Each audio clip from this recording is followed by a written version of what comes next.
Audio Jungle.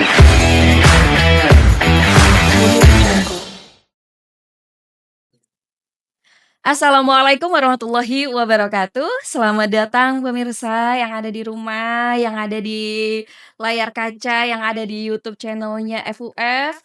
Hari ini adalah tayangan perdana kita di Script Suite, program khusus untuk membahas tentang apa-apa yang berkaitan dengan realitas sosial dan spiritual, tapi dengan pendekatan yang lebih relate dengan pengalaman manusia. Tentu episode pertama hari ini itu akan sangat menarik karena temanya tentang negosiasi identitas habaib di Muhammadiyah. Wah, siapa nih yang penasaran tentang habaib kok sama Muhammadiyah ini dibenturkan dalam suatu penelitian disertasi yang luar biasa? Tentu teman-teman yang ada di rumah pasti akan penasaran hasilnya. Kita tahu bahwa habaib itu sering diasosiasikan dengan tradisi keilmuan Islam yang kental dengan nilai-nilai tasawuf. Tapi kalau kita lihat Muhammadiyah, tentu Muhammadiyah ini sangat terkenal sekali dengan rasionalitasnya, dengan pembaharuan pemikirannya.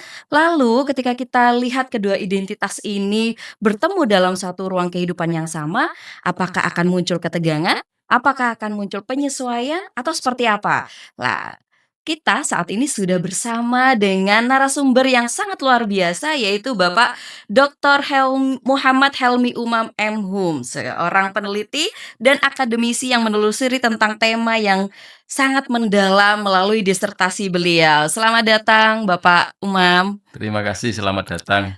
Bagaimana kabarnya, Pak? Assalamualaikum warahmatullahi wabarakatuh. Masya Allah, waalaikumsalam warahmatullahi Kabarnya wabarakatuh. alhamdulillah masih baik-baik saja dan semoga kita semuanya semakin baik-baik saja, semakin sehat, Wah, ini menarik, ini sehat semuanya kayaknya ini. tetap rileks. Oh, siap. Relate dan rileks. Relate dan relax, oke.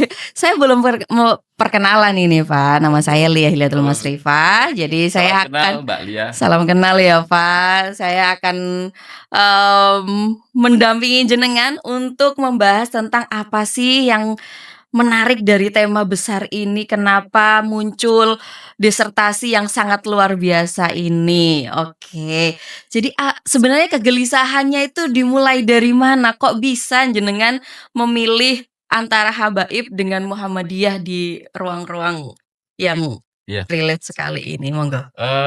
Ya ini mungkin kalaupun tidak ditanyakan, saya minta untuk ditanyakan Oh, gitu. soal Oke. kegelisahan. Iya. Jadi yang pertama memang beberapa minggu, beberapa bulan, bahkan sudah lebih dari 1 tahun terakhir ini kita agak menikmati perdebatan. Ya, saya mengatakan menikmati karena juga ada sebagian yang tidak menikmati. Nggih. Perdebatan tentang keterbelahan umat Islam bicara soal habaib cuman dalam rangka untuk menelusuri keaslian nasab. Nah, itu mungkin kita akan mengajukan semacam pembatasan dulu bahwa sebetulnya riset ini bukan tentang itu. Oh, Tidak ada gitu. kaitannya dengan penelusuran nasab dan seterusnya. Betul, oke. Kalau Mbak Lia tadi bertanya apa kegelisahannya, justru itulah yang membuat agak gelisah saya. Oh, makanya kemudian riset ini diarahkan pada sesuatu tentang habaib, tetapi tidak ada kaitannya dengan nasab. Nah, kemudian kita arahkan pada riset, adakah habaib yang atau komunitas habaib yang di sana itu berproses dengan semangat yang mencerahkan, tidak bicara soal nasab, tetapi soal ya mungkin kompetensinya, profesionalitasnya. Betul. Akhirnya kita coba asumsikan bahwa pertama dengan pertanyaan yang tidak meyakinkan juga, apakah memang ada ya habaib yang mohon maaf di luar komunitas-komunitas yang sifatnya mungkin lebih tadi sudah dikatakan oleh Mbak Lias tasawuf. Oh, agak ya, terima kasih. Jadi dengan tasawuf, dengan akhirnya kita bagaimana jika ada organisasi yang sifatnya lebih egaliter, lebih profesional, tadi dikatakan lebih rasional, lebih terbuka begitu, ada pembaharuan di sana dan habaib ada di sana. Apa yang akan terjadi? Akhirnya Sebenarnya kegelisahannya itu Mbak Lia, bahwa untuk mengarahkan bahwa mungkin tidak sepenuhnya diskusi tentang habaib itu diarahkan pada nasab, tetapi pada mungkin kiprah profesionalnya. Dan ketika kita atau kami arahkan rumusan ini untuk melihat apakah ada habaib di Muhammadiyah dan kita di riset pendahuluan kita ada kemungkinan ada, oke kita kebut, oh kita coba. Nah, kemudian karena seperti itu maka kita rumuskan tujuannya, apa itu yang mau kita teliti dalam disertasi ini adalah apa yang mereka pikirkan kenapa memilih Muhammadiyah, kemudian apa yang terjadi ketika mereka berkiprah di Muhammadiyah. Nah, apa yang terjadi ini kita menggunakan teori negosiasi identitas, apakah ada proses negosiasi saat beliau-beliau itu memasuki kultur Muhammadiyah yang secara umum kita menganggapnya memang berbeda, satunya tadi tradisi, ada nasab di sana, ada klan, ya apalagi kalau habaib kita kaitannya dengan Alawi, dengan Robito, tapi di Muhammadiyah menjadi seperti apa itu nanti. Kemudian yang terakhir ya kita akan jawab sebenarnya apa pesan yang atau pelajaran atau implikasi teoritik dari ini, dari hasil riset ini untuk bisa kita baca bersama-sama. Ya paling enggak seluruh riset itu kan harus change, riset apa knowledge for change begitu. Kira-kira pengetahuan hasil itu untuk mengubah apa itu yang diubah. Ya mungkin pengalaman kita, nuansa berpikir kita, wawasan kita dari yang awalnya mungkin ya mohon maaf isu-isu habaib itu sensitif dan sifatnya konflik begitu karena mempertanyakan nasab ini menjadi apa gitu, apa ada hal lain selain pertikaian Mas.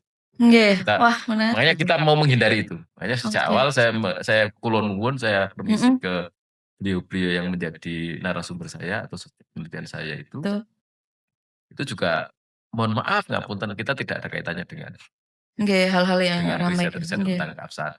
Saya tidak mendiskreditkan atau tidak mau mengecam itu sebagai sesuatu yang eee, jelek atau apa, enggak sama sekali enggak. Tapi saya tidak mampu begitu saja untuk campur tangan di wilayah itu dan saya hanya simpel saja, kalaupun ada komunitas habaib yang di luar itu tapi berkiprah secara keilmuan, sesuai dengan profesinya masing-masing, pengen tahu saja gitu aja sebetulnya, kayak gitu Mbak Lia.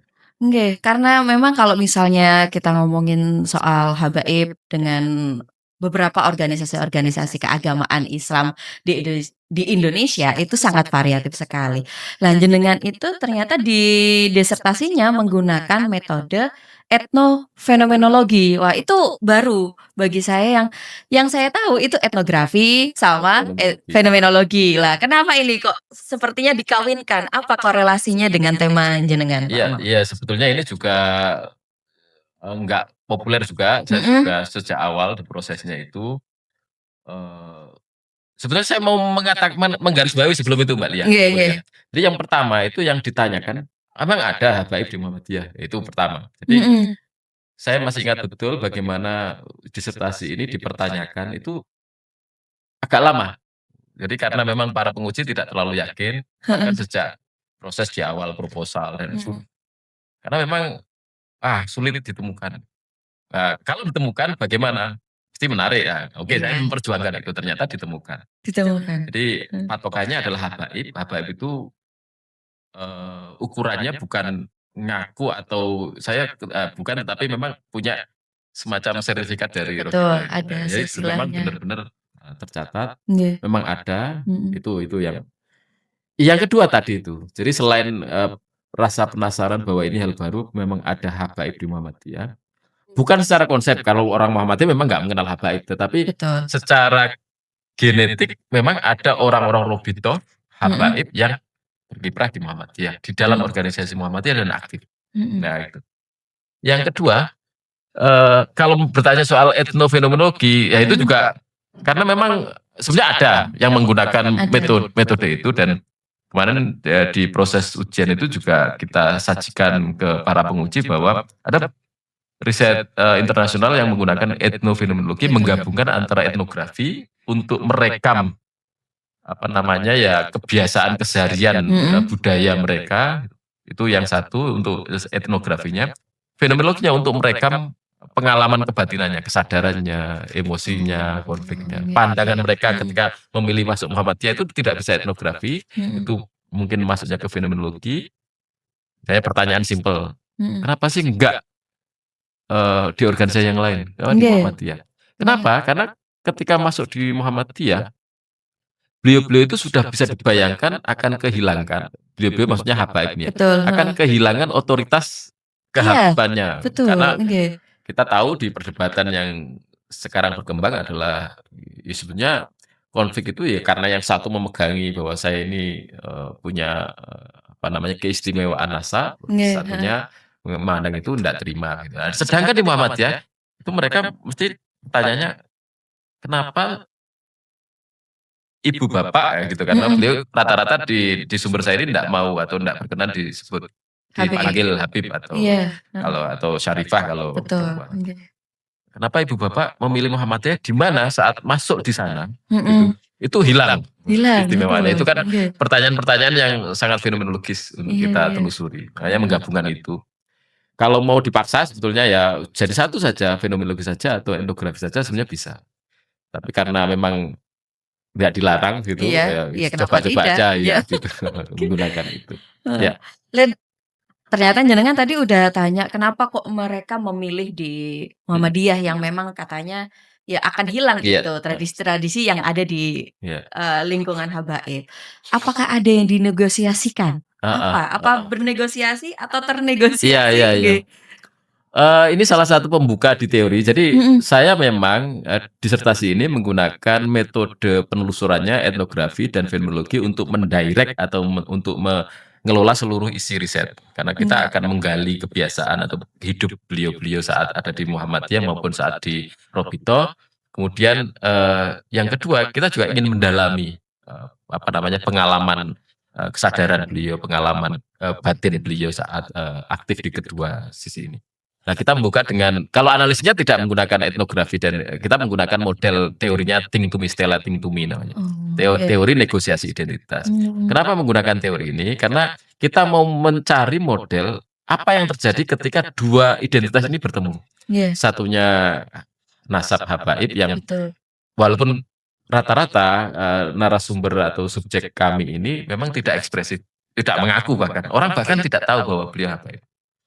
Kalau nggak kita datangi karena kita berdasarkan info ini, ibu Iya, bapak ini nggih, apa namanya, habaib nggih, oh baru terbuka. heeh, Nah itu tetapi beliau-beliau ini bukan orang yang ingin menghilangkan nasab, ya itu. betul, Jadi nggih. artinya bahwa dua identitas ini masih mereka alami bersama-sama gitu.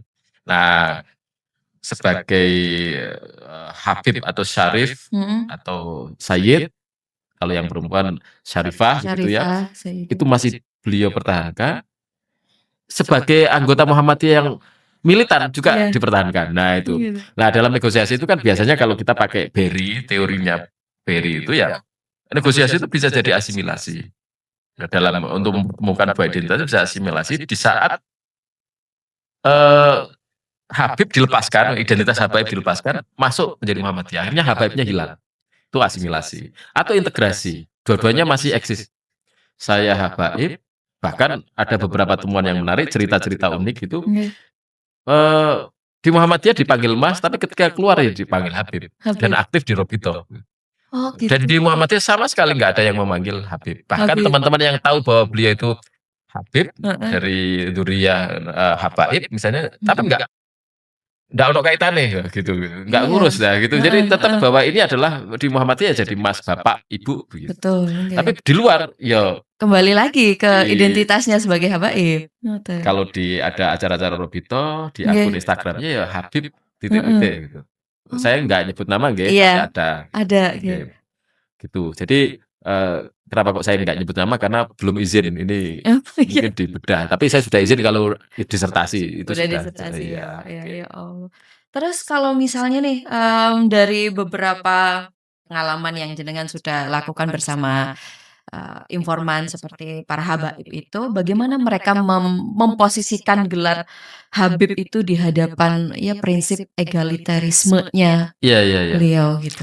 Jadi temuan-temuan ya saat Mhm, misalnya beliau memilih untuk memutuskan di Muhammadiyah, kalau nggih, ceritanya macam-macam Mbak Lia. Jadi mungkin mhm. ada yang dari keluarga, "Oh, bapak saya sudah Muhammadiyah," gitu. Oh Salah gitu, satu sudah. nggih, Maka saya juga harus meneruskan. heeh. Loh, bukannya kemudian setelah dewasa bisa memutuskan untuk keluar dari Muhammadiyah dan pindah Betul. ke, mohon maaf ya, Heeh. organisasi yang lain yang mungkin lebih Mendapatkan mengakomodir betul, mendapatkan identitas, pride ya, Pak, ya? mendapatkan penghormatan. Jadi Nggih, heeh. enggak, jadi, ternyata saya di sini justru bisa lebih mengaktualisasikan kemampuan saya, Oh, baik secara iya. keilmuan dan rata-rata memang beliau-beliau terdidik, dalam arti menempuh pendidikan tinggi. Misalnya salah satu sumber itu sedang menyelesaikan S3.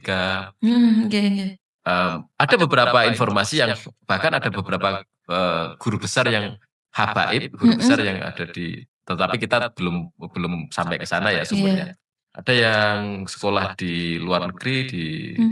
di S2, di Iya. S3 tadi. Artinya, ketika beliau-beliau memilih untuk masuk di Muhammadiyah, Mhm. walaupun awalnya karena alasan ikut bapak ibu gitu, Betul, tapi iya. nggak mau keluar gitu. Nah, jadi dan akhirnya kita menemukan bahwa sebetulnya kalau ngomong, misalnya kalau dalam Stella Ting to Me itu ada Mhm. beberapa temuan yang menarik yang saya catat itu, pada proses yang pertama itu namanya validasi identitas, identity validation. Jadi atau, bagaimana sih kalau ditanya, "Oh jangan-jangan sudah hilang Habibnya?" Iya. Enggak, Oh, beliau nggak tetap hilang, memegang. betul. Jadi, sumber kami ini mengatakan bahwa enggak, walaupun Mhm. ada yang mulai menghilang nih, misalnya Mhm. ada syarifah, salah satu syarifah yang memutuskan untuk, itu kan ada semacam tradisi yang dipegang erat dalam, kehabaibah Betul begitu, betul. misalnya kalau putri menikah dari syarifah menikah dengan yang non Non syarifah, non habaib, habaib, nggih. non habaib, itu akan hilang. Nggih, Ada yang heeh. memilih seperti itu. Mhm. Tapi ketika ditanya, "Loh saya, kalau saya masih syarifah," gitu. "Anak saya mungkin sudah ndak," gitu. "Tapi saya ini syarifah," gitu. Syarifah, iya. Jadi itu ya, jadi, secara validatif, mereka tetap tidak menghilangkan 2 identitas ini. Makanya nanti ada satu teori lagi namanya bicultural identity atau identitas mereka itu ganda. Oh, Ya iya. Habaib, ya Muhammadiyah. Iya. Mmm.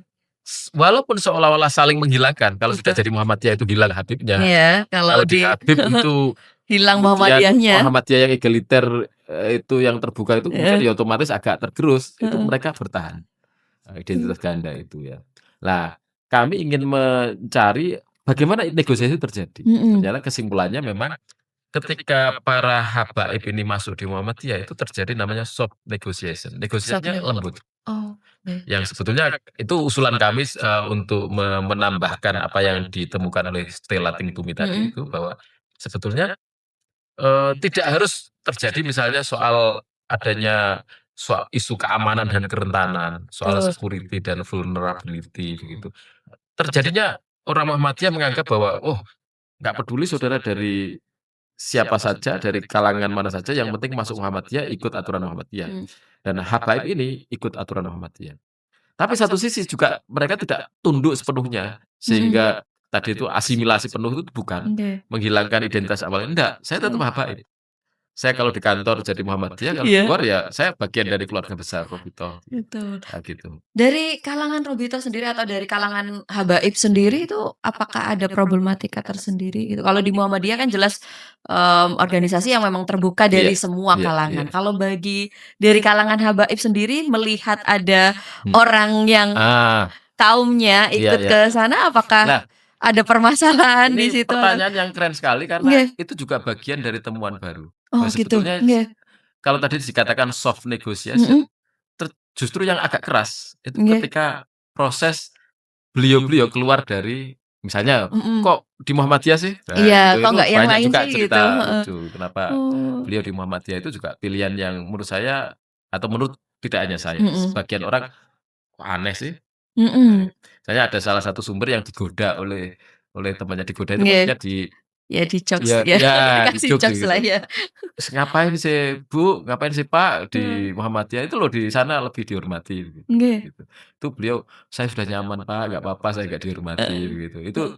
Nah, benar pertanyaan tadi itu justru, tapi ini akan kita lanjutkan pada riset berikutnya mungkin Mhm ya. mhm. Ada namanya negotiation within group. Jadi di dalam Oh. grup itu sendiri, di dalam keluarga itu sendiri, Iya. mungkin terjadi negosiasi yang ini agak tepat digambarkan oleh Ting Tumi soal Mhm. keamanan dan kerentanan. Karena apa? Karena saat beliau-beliau memutuskan untuk keluar dari lingkungan organisasi yang biasanya mereka ikuti, Nggih. menjadi masuk ke organisasi di mana keistimewaan itu Iya, hampir hilang, hampir hilang, karena betul. sama sekali hilang itu Tidak HBIP, ya ada nggak ada. gitu, ya Nah fokus itu ke kualitas betul. pribadi kan, Pak, Nah ya? itu mereka agak memang cerita-cerita unik, Iya. mulai dari ya mohon maaf ya, saya nggak Iya. sampai mungkin dibully ya, nggak sampai itu, tetapi diguyoni, "Oh ngapain lu?" Yang lain pakai gamis ketika di Betul, acara Robitoh, kemudian dia lupa pakai celana, celana. pakai masuk bajunya, pakai Oke, jeans-jeans-nya, nah itu lucu-lucu itu. sangat modern, oh Nah modern mungkin ini gitu lah. hal yang berikutnya mungkin akan kita lanjutkan ke riset negotiation within group, Mmm, karena yang kemarin kita coba mendialogkan atau mencoba mencari model negosiasi identitas Habaib dan identitas Muhammadiyah mmm, gitu.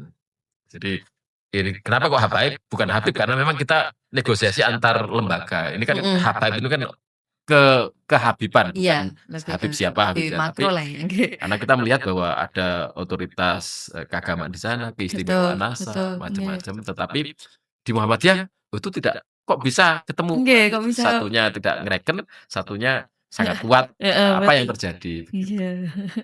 Kalau tadi, saya tertarik ya Pak Umum tentang, gejolak yang ada di para Habib di internal sendiri karena hasilnya adalah bahwa negosiasi Mhm.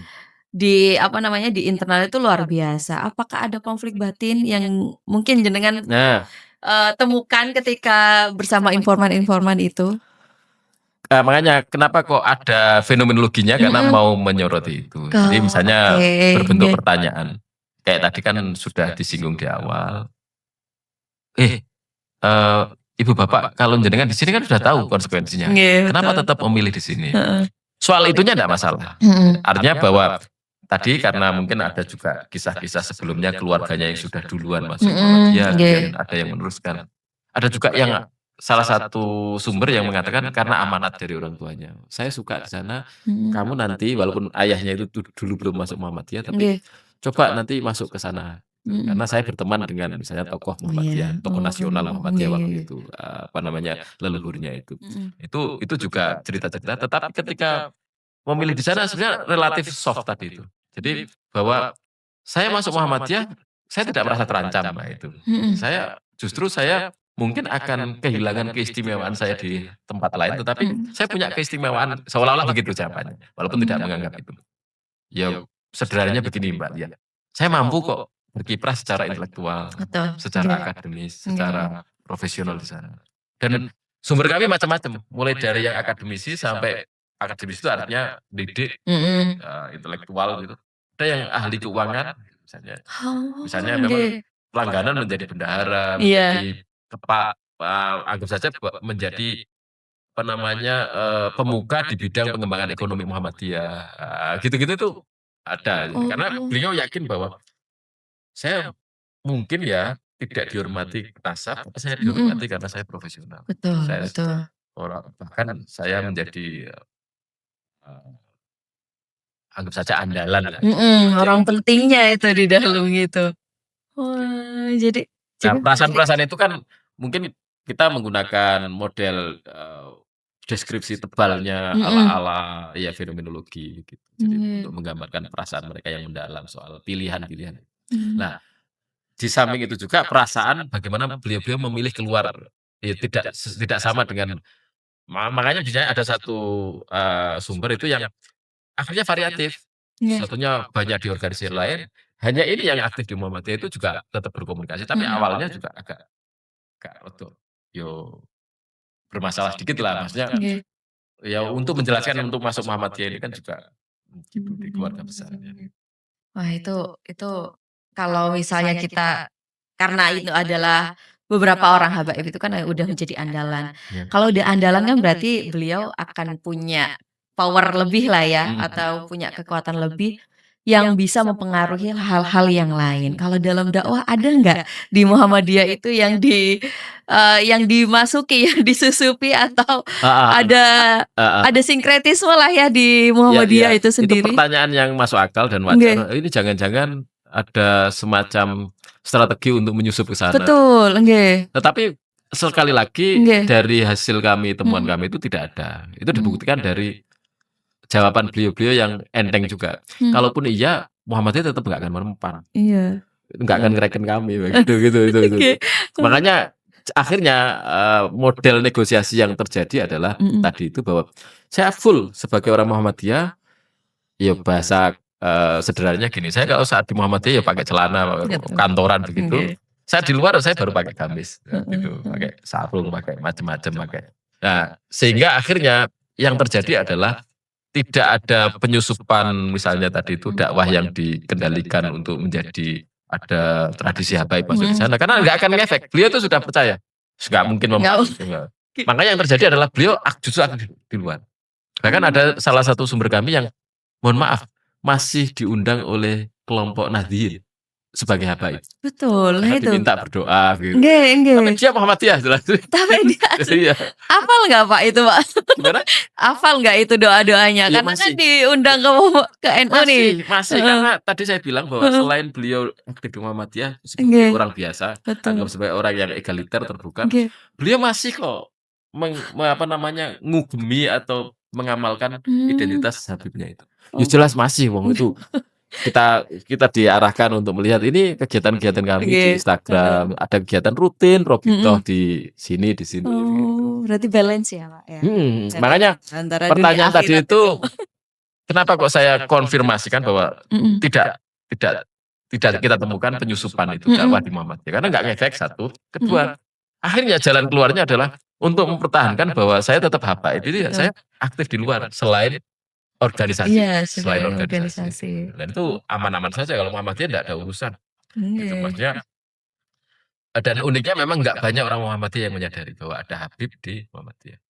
Salah satu penguji saya itu juga pemimpin Muhammadiyah, Mhm. salah satu guru besar yang mempertanyakan itu. Mhm mhm, Ono nggih. ta? Oh, Gitu. Jadi ternyata ada? ada dan Heeh. seperti itu. Oalah. Ini jenengan di Jawa Timur Di saja? Jawa, Di Jawa ya? Jawa Oh, Tengah, di di Jawa. Jawa Timur ada. Oh, nggih nggih. Mungkin kalau saran kemarin bisa kita luaskan di yang banyak itu justru di luar Jawa. Oh, gitu, Jadi kayak nggih. semacam persinggungan budaya antara banyak dzurriyyah Nabi Mhm. yang adalah Robitoh itu yang aktif di Muhammadiyah. Nggih kan. Cuman karena mungkin ya ini orang-orang Indonesia itu kalau riset ya yang penting mungkin awalnya saja yang kita punya pertemuan awal dan ini bisa Nggih. dikembangkan nanti Bisa mungkin bisa dikembangkan, kita iya. kembangkan. Itu OTW profesor Iya. berarti itu ya, Pak? Oh, profesor. Langsung profesor. Iya iya. Nggih, kalau dari sudut pandang habaib sendiri yang sudah jenengan teliti, apa nilai plusnya yang mereka dapatkan ketika mereka sudah bergabung di Muhammadiyah Heeh. gitu? Ini salah satu masukan kalau dalam Mhm. teorinya itu aman dan rentan. Aman Aman, itu artinya mhm. aman itu begini, ketika ada minoritas kecil, anggap Mhm. saja habaib itu minoritas, Nggih. masuk ke mayoritas, Mhm. itu mestinya aman. Aman. Satu sisi dia menjadi bagian dari mayoritas. Mhm. Tetapi tidak aman ketika berarti kelompoknya yang minoritas menjadi hilang. Menjadi iya rentan. Makanya itu juga yang dibayangkan oleh Stella Tingtumi itu seperti itu. Tetapi yang kita terjadi yang ditemukan oleh penelitian kami adalah ini tidak hilang kok. Jadi mereka itu tetap memperjuangkan dia mau minoritas within group dikucilkan Mhm. oleh kelompoknya sendiri yang karena memilih Muhammadiyah, dengan saat dia Muhammadiyah itu di Muhammadiyah saya eksis, sebagai habaib saya sudah juga Mhm eksis. mhm. Iya. Jadi tidak ada masalah. Jadi kalau ditanyakan apa sih perasaan mereka ketika memilih Muhammadiyah karena tadi itu. Saya Mhm. di sini itu lebih profesional saja.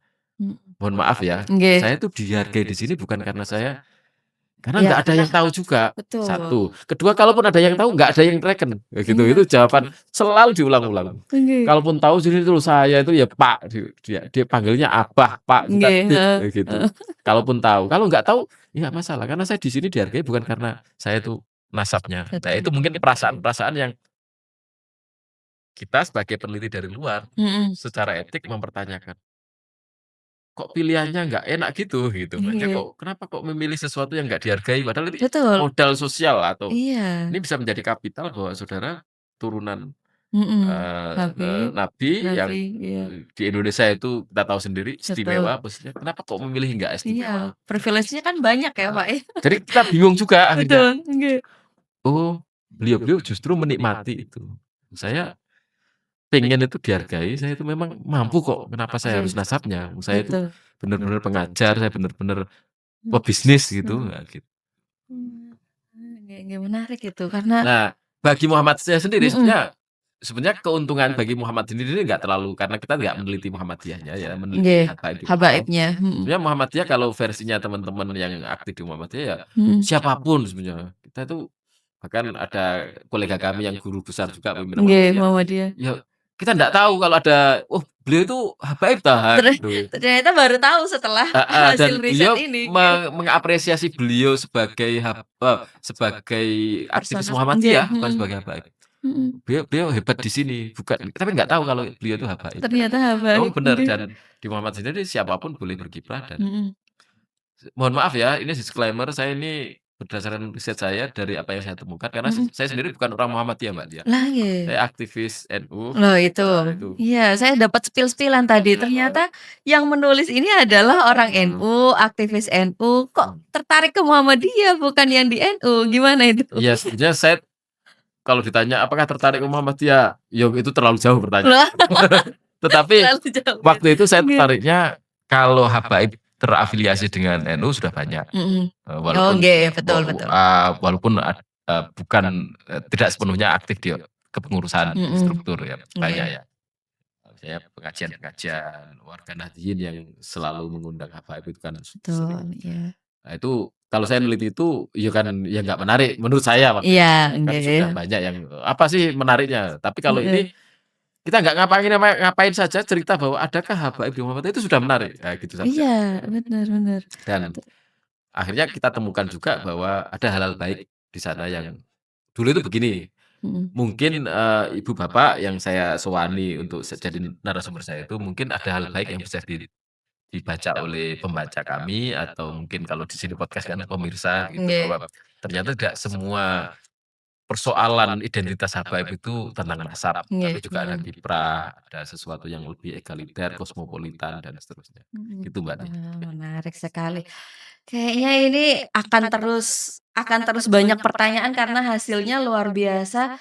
Cuman, yang masih menggelitik ini, kira-kira kalau ini kalau ini sudah dipublikasikan, kemudian apakah ada, pro dan kontra di masyarakat terkait hal ini gitu? Mhm.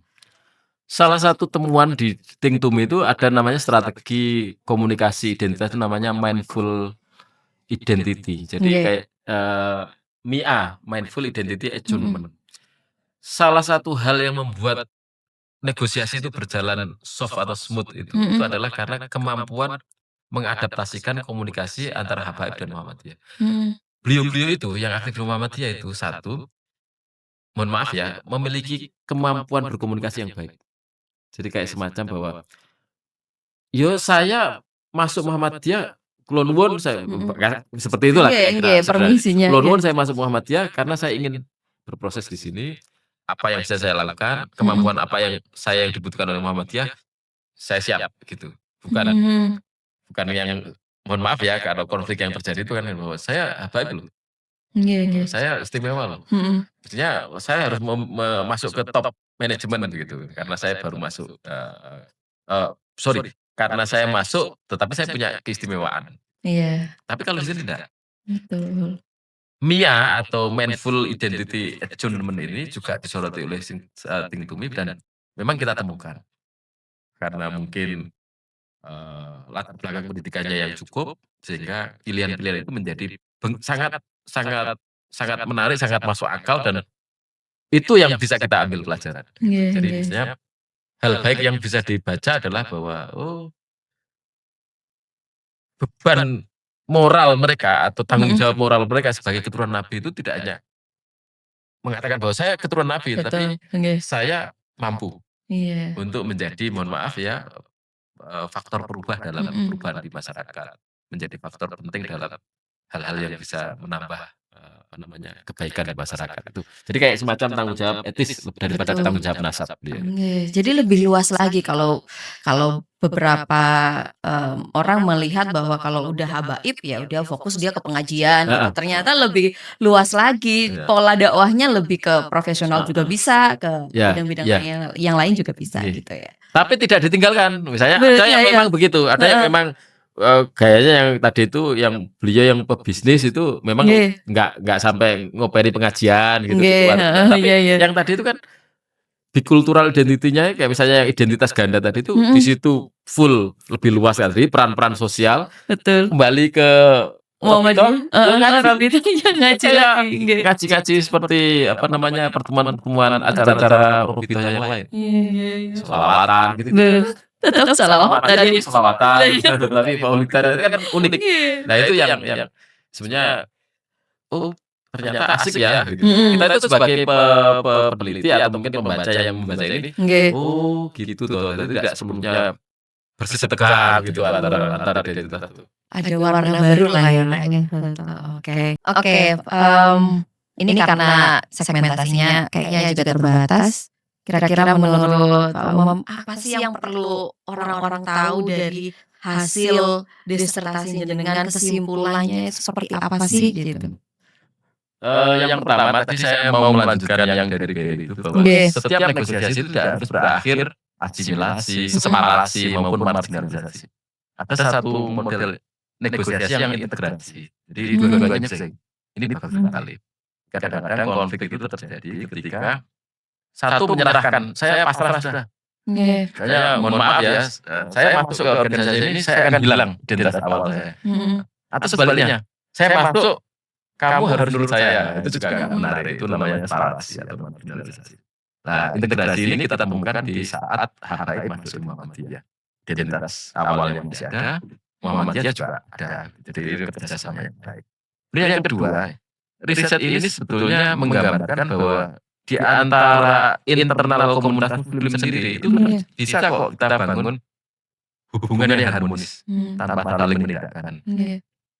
Artinya bahwa banyak sekali variasi kita itu belajar di Arab, kita itu kenal aliran dari mana, tetapi sama-sama Islam. Nah, banyak hal-hal yang kadang-kadang kita nggak ketemu. Kenapa nggak bisa ketemu? Oh, mungkin karena tadi itu model negosiasinya keras. Nah, ini pelajaran yang menarik, Habib Muhammad itu smooth, lembut. Kenapa? Yang ketiga kesimpulannya adalah ternyata kemampuan untuk berkomunikasi secara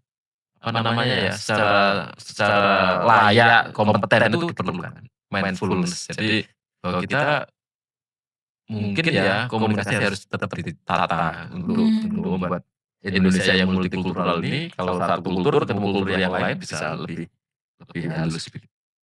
Kemudian yang terakhir kesimpulannya adalah bahwa menurut saya kita sebagai peneliti kemudian juga mungkin dekat ya dengan tradisi itu, harus semakin banyak menemukan contoh-contoh menarik. Misalnya kalau menggabungkan antara satu kultur yang kira-kira berlawanan tapi ternyata ada. Misalnya kolega kita Pak Sidik itu yang Kristen Madura. Itu kan orang tanya-tanya, gitu.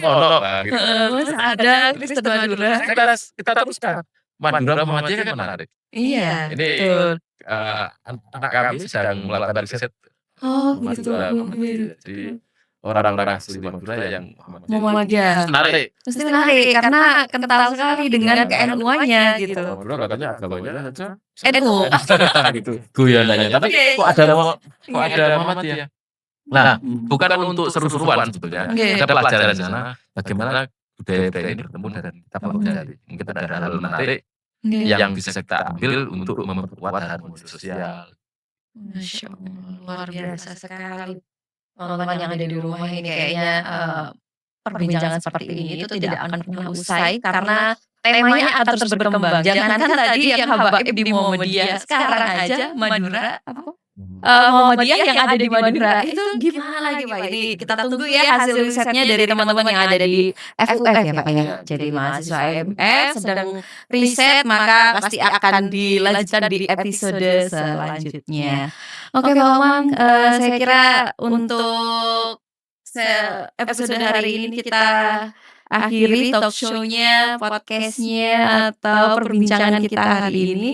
Saya tidak perlu menyimpulkan ya, karena memang, kalau kita ngomongin tentang riset, penelitian yang khususnya kalau misalnya kita lihat tentang kisah habaib di Muhammadiyah itu luar biasa sekali, menjadi sebuah, warna baru tentang perbedaan yang bisa, bernegosiasi dengan organisasi-organisasi keagamaan yang ada di Indonesia. Saya Lia Hilal Mas Rifa mohon undur diri, sampai jumpa di episode Skripsi selanjutnya. Assalamualaikum warahmatullahi wabarakatuh. Waalaikumsalam. Terima kasih Pak Umar. Sama-sama. Makasih, Pak.